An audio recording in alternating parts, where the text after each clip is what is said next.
So how do you make a first aid kit? A first aid kit is a visual representation of your self-support system.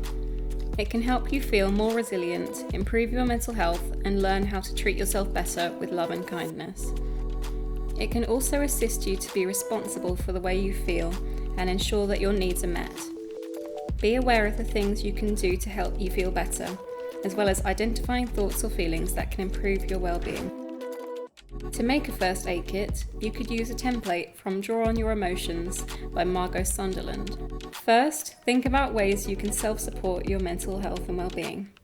This could be singing, walking in nature, painting, positive self-talk, or something else. What do you think? What are the things that can help you survive the tough days? Candlelight. Reading a book. Going to the theatre. Making art.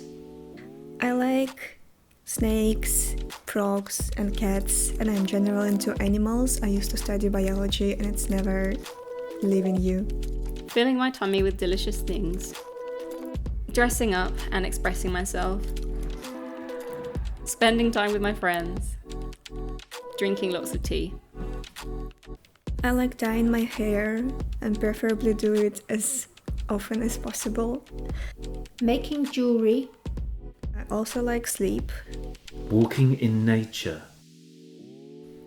When thinking about your kit, try to pay attention to your thoughts and how you are feeling. This will help you realise what you need in that moment. Then draw, illustrate, colour and create symbols that represent the ways you can support your mental health and well-being. Lastly, put your first aid kit in a place that can remind you of your support system.